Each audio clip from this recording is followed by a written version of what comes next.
രണ്ട് സ്ത്രീ കഥാപാത്രങ്ങളിലൂടെ മുന്നോട്ടു പോകുന്ന ഒരു സിനിമ, തികച്ചും വൈകാരികമായ ബന്ധങ്ങളിലൂടെ പ്രേക്ഷകരുടെ മനസ്സിലേക്ക് ആഴ്ന്നിറങ്ങുന്ന ഒരു ചിത്രം.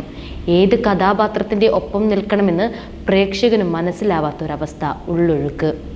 ക്രിസ്റ്റോ ടോമിയുടെ സംവിധാനത്തിലുള്ള ചിത്രത്തിന് മലയാളത്തിൽ ഉള്ളൊഴുക്ക് എന്നായത് തീർത്തും യാദൃച്ഛികമായി ഇരിക്കാനിടയില്ല. അടിയൊഴുക്കുള്ള ഉള്ളൊഴുക്കിലൂടെ സഞ്ചരിക്കുകയാണ് സിനിമ. കുട്ടനാട്ടിലെ ഒരു ഇടത്തരം ക്രിസ്ത്യൻ കുടുംബം, അവിടെ സ്നേഹനിധിയായ ഒരമ്മ, ആ വീട്ടിലേക്ക് മനസ്സോടെയല്ലെങ്കിലും മരുമകളായി വരേണ്ടി വന്ന ഒരു യുവതി.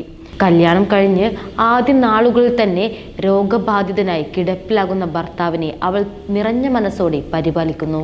പക്ഷേ അയാൾ മരണത്തിലേക്ക് നടന്നടുക്കും മുമ്പ് തന്നെ അവൾ ചിലതൊക്കെ കരുതി വച്ചിരുന്നു. പക്ഷേ അവൾ മനസ്സിലുറച്ച പ്രകാരമല്ല കാര്യങ്ങൾ മുന്നോട്ട് പോയത്.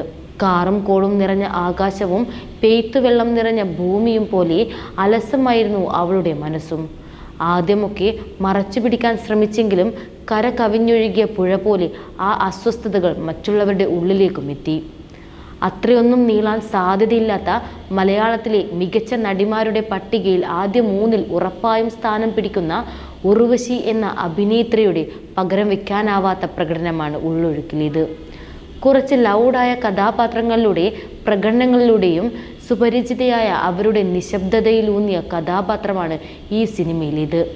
ഒരമ്മയുടെ ആത്മസംഘർഷം അതേ തീവ്രതയോടെ, എന്നാൽ അതിവൈകാരികമല്ലാതെ അവതരിപ്പിക്കാൻ അവർക്ക് കഴിഞ്ഞു.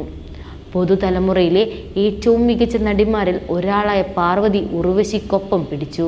പ്രശാന്ത് മുരളി, അലൻസിയാർ, അർജുൻ തുടങ്ങിയവരും തങ്ങളുടെ വേഷങ്ങളെ മികച്ചതാക്കി. ഉള്ളൊഴുക്ക് ആ പേര് അന്വർത്ഥമാക്കുന്ന രീതിയിൽ എടുത്തു കാണിക്കുന്ന ഒരു ചിത്രമാണ്. പുറമെ ശാന്തവും എന്നാൽ അകമേ വൈകാരിക സംഘർഷങ്ങളുടെ വേലിയേറ്റവുമുള്ള ഒരു സിനിമ.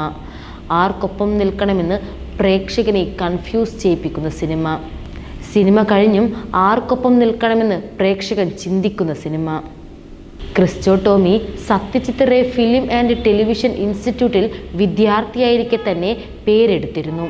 പഠനകാലത്ത് ചെയ്ത ഹ്രസ്വചിത്രമായ കാമുകിയും കന്യകയും അന്നേ ശ്രദ്ധയാകർഷിച്ചതാണ്. ഇവയിലൂടെ ദേശീയ തലത്തിൽ സംവിധായകനുള്ള അവാർഡും നേടി. നെറ്റ്ഫ്ലിക്സിൻ്റെ കറി ആൻഡ് സൈനൈഡ് എന്ന ഡോക്യുമെൻ്ററിയും ക്രിസ്റ്റോ ടോമിയുടെ പ്രേക്ഷകരുടെ ശ്രദ്ധ നേടിയിട്ടുണ്ട്. തുടർന്നെത്തിയ ഒരു ഫീച്ചർ സിനിമ എന്ന നിലയിലാണ് ഉള്ളൊഴുക്കും ചർച്ചയായത്. ആ പ്രതീക്ഷകളെ അപ്പാടെ ശരിവെക്കുന്ന ചിത്രമായിരുന്നു ഉള്ളൊഴുക്കെന്നത്. ലീലാമ്മ, അഞ്ജു എന്നീ 2 കഥാപാത്രങ്ങളെ മാത്രമാണ് ഉള്ളൊഴുക്ക് അവതരിപ്പിക്കാൻ പ്രധാനമായും സംവിധായകൻ മുന്നിൽ നിർത്തിയത്. മകൻ തോമസ് കുട്ടി മരിച്ചപ്പോഴും ലീലാമ്മ മരുമകളെ പോകാൻ അനുവദിക്കുന്നില്ല. പ്രധാനപ്പെട്ട ഒരു സ്ത്രീ കഥാപാത്രവും ചിത്രത്തിൽ പുരുഷ മേധാവിത്വ കുടുംബ മഹിമയുടെ അഭിമാന ബോധത്തെ സാമൂഹ്യ പശ്ചാത്തലത്തിൻ്റെ പ്രാതിനിധ്യ സ്വഭാവം ഉൾക്കൊള്ളുന്നതും ക്രിസ്റ്റോ ടോമി തിരക്കഥയിൽ സമർത്ഥമായി വിളക്കി ചേർത്തിരുന്നു. അവസാനത്തോട് അടുക്കുമ്പോൾ 2 സ്ത്രീ കഥാപാത്രങ്ങളെയും പല സന്ദർഭങ്ങളിൽ മാറി ഒന്നിൽ മങ്ങൽ കാഴ്ചയിൽ മറ്റൊന്നിനെ തെളിച്ചത്തിലേക്ക് അവതരിപ്പിക്കുന്നതും ശ്രദ്ധേയമാണ്. എന്തായാലും ഉള്ളൊഴുക്കിലൂടെ മലയാളത്തിൻ്റെ ഭാവി സിനിമാ കാഴ്ചയെ സമ്പന്നമാക്കാൻ പോന്ന ഭാവന സംവിധായകൻ എന്ന നിലയിൽ ക്രിസ്റ്റോ ടോമി കണ്ടെത്തിയത് തിയേറ്ററുകളും സാക്ഷിയായിരിക്കുന്നു. തിരക്കഥ അർഹിക്കുന്ന വേഷപകർച്ചയാണ് ലീലാമ്മയ്ക്കും സംവിധായകൻ ഉർവശിയുടെ നൽകിയിരിക്കുന്നത്. സ്വാഭാവികമായ പകർനാട്ടത്തിലും സംഭാഷണത്തിൻ്റെ താളക്രമത്തിലും കഥാപാത്രത്തെ വിശ്വസനീയമാക്കുന്നു ഉർവശി. ശാരീരിക ചലനങ്ങളിലും ലീലാമ്മയെ പകർത്തും വിധമാണ് ചിത്രത്തിൽ ഉർവശിയുടെ പ്രകടനം. 5 വയ് പാർവതിയുടെ നടനത്തിൻ്റെ തലപ്പൊക്കവും സിനിമയിൽ ഉള്ളറിഞ്ഞതാണ്. 5 വയ് പാർവതി ഫ്രെയിമിലുള്ളപ്പോൾ എതിരെയുള്ള കഥാപാത്രത്തിന് നേരെയുള്ള നോട്ടത്തിലടക്കം ഉള്ളിലിരിപ്പ് വിസ്മയം സാധ്യമാക്കുന്നു. കാമുകനായി എത്തിയ അർജുൻ രാധാകൃഷ്ണനും കൃത്യമായി തന്നിലെ നടനെ അടയാളപ്പെടുത്തുമ്പോൾ തോമസ് കുട്ടിയെ പ്രശാന്തും വിസ്മയിപ്പിക്കുന്നു. ഉള്ളൊഴുക്കിൻ്റെ താളം സുഷീൻ ശ്യാമിൻ്റെതാണ്.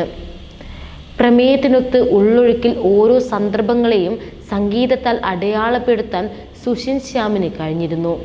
വെള്ളപ്പൊക്കത്തിൻ്റെ മാത്രമല്ല ചെറുവീട്ടിലെ പരിമിതിയും കഥാസന്ദർഭങ്ങളോട് ഇണയും വിധമാണ് ഷഹനാദ് ജലാലിൻ്റെ ഛായാഗ്രഹണം. കിരൺ ദാസ് സമർത്ഥമായി നിർവഹിച്ച എഡിറ്റിങ്ങിലൂടെയുമാണ് ക്രിസ്റ്റോ ടോമിയുടെ ഉള്ളൊഴുക്ക് മികച്ചൊരു സിനിമ അനുഭവമായി മാറുന്നത്.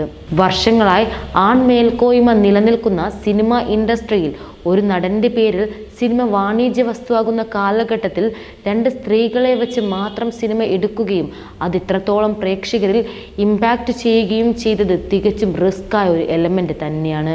ഉർവശിയെയും പാർവതിയെയും പോലുള്ള ഏത് കഥാപാത്രത്തെയും മികച്ച രീതിയിൽ അവതരിപ്പിക്കാൻ കഴിയുന്ന നായികമാരെ കാസ്റ്റ് ചെയ്തത് വഴി സംവിധായകൻ മലയാള സിനിമ ഇൻഡസ്ട്രിയിൽ തന്നെ ഒരു മാറ്റത്തിന് വഴിതെളിക്കുക കൂടിയാണ് ചെയ്തത്.